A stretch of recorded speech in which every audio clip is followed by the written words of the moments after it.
It's fun. I love this sport. I gave it my all. It's fucking crazy. I had a blast, and thank you to all the fans and everyone. All right, folks, it's over. B. Joshua knocks out Jake Paul in the 6th round of their fight on Netflix. Would align with a ring that size, a negative style, as we mentioned.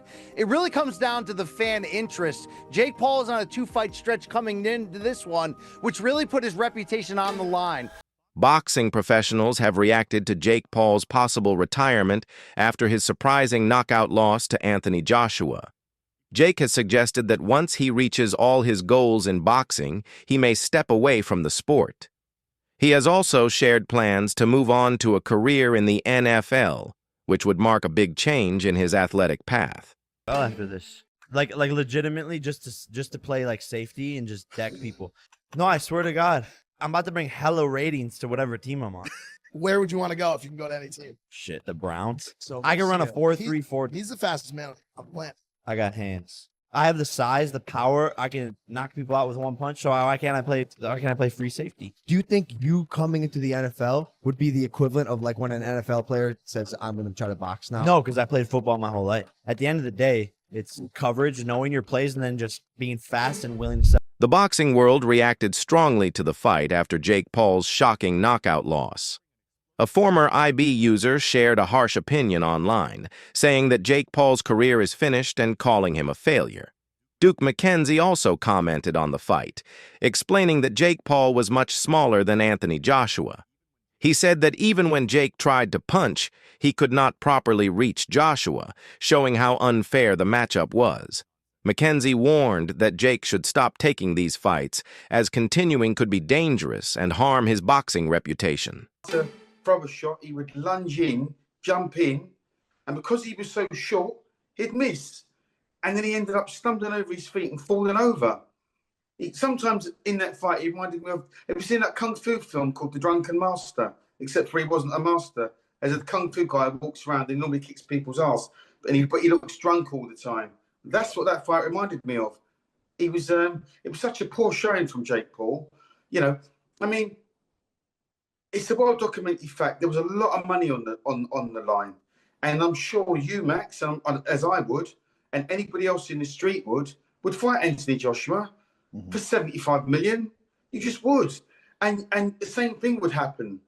And even after the fight, now the fight's over, you're 75 million. Another former user, Chelsea, reacted strongly to Jake Paul's shocking loss and shared relief online, saying she was glad he lost and hoped it would quiet him down. Former UFC champion Michael Bisping also commented on the fight, calling Anthony Joshua's performance a masterclass. He explained that Jake was badly hurt by AJ's powerful uppercuts and punch combinations, which gave him no chance to move or defend himself. Even when Jake tried to run and avoid the punches, he could not escape the damage. Bisping pointed out that Jake's injuries were serious and said he needs proper rest and recovery before thinking about fighting again.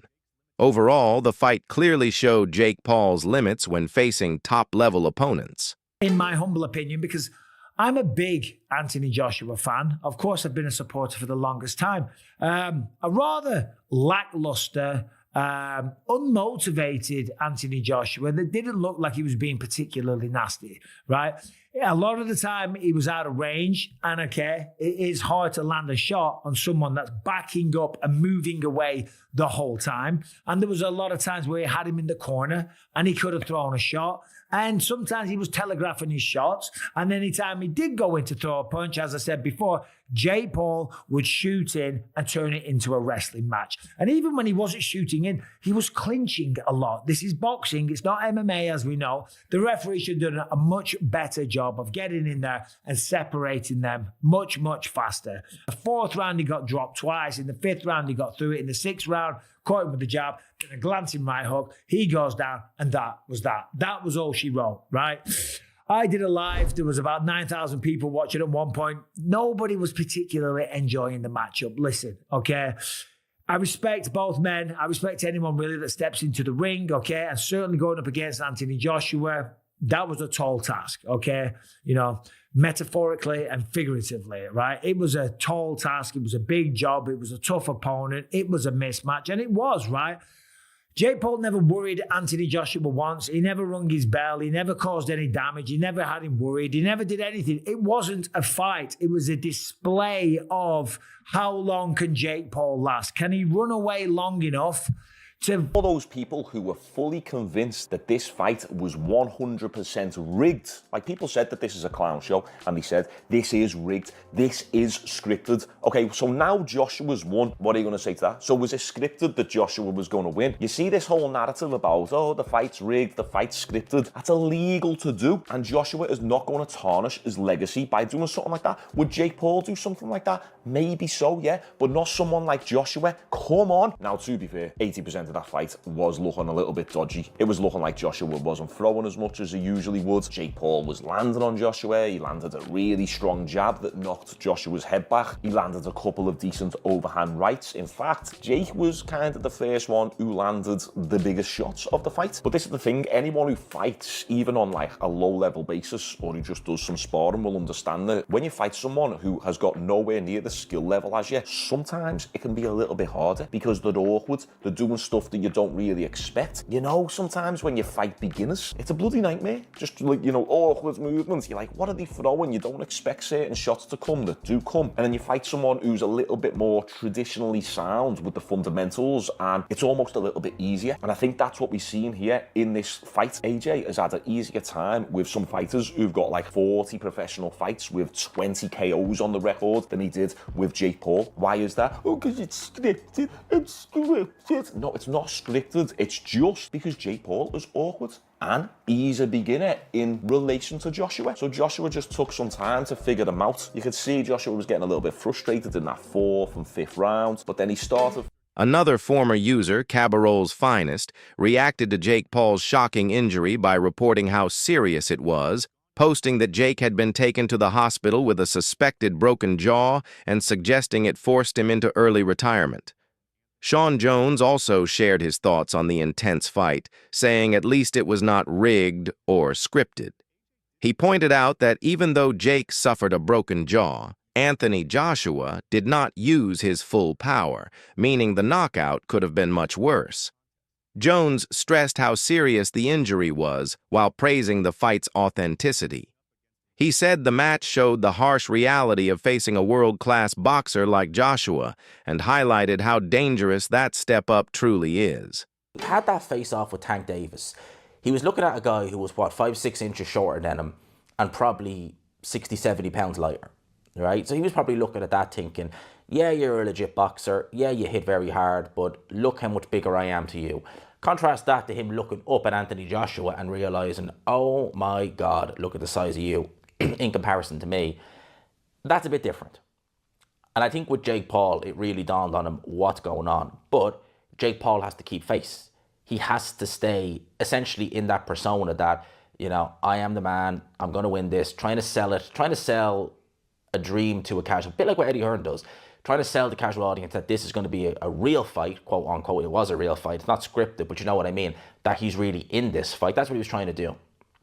And he did that well up until fight night. Boy, did he fail miserably on fight night. Again, I give him credit. He doesn't need to box. He can choose an easier profession, as I say. But to go in and to run around the ring like that, that was something else entirely. I mean, he was doing his best Roadrunner impression in there. He was running around that ring from the minute that bell went. That was all he was trying to do. And listen, AJ's performance, I can critique it from a defensive point of view, that he got hit with some silly shots that he probably shouldn't have been hit with.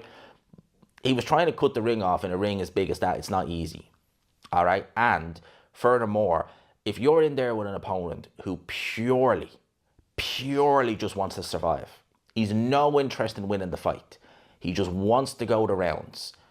People, you could be one of the most you could be a prime Mike Tyson, Bone Crusher Smith, prime example. People never talk about that fight with Mike Tyson. Because they say, oh yeah, prime.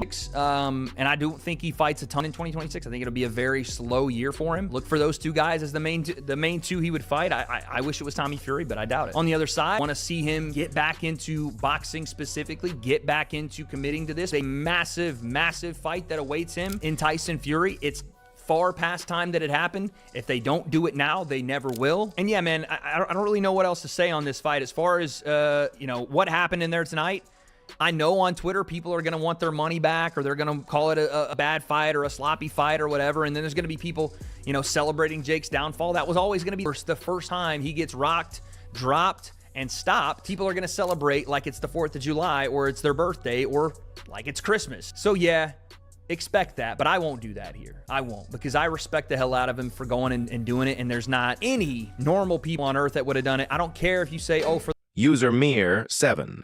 Juan sent a strong warning to Jake Paul after his defeat, telling him to stay away from boxing and saying fans have had enough. Analyst Liam Goff also warned that Jake is in serious trouble after his brutal loss to Anthony Joshua. Goff explained that Jake's boxing options are basically closed for now because of his severe injuries. With a broken jaw and other physical damage, Jake needs a long period of recovery and must focus fully on healing. Goff stressed that until Jake is completely recovered, any plans to return to the ring should be put on hold, as this time is critical for Jake's health and future in sports. The Joshua-Jake Paul fight was going to be rigged. These x-rays definitely tell a different story.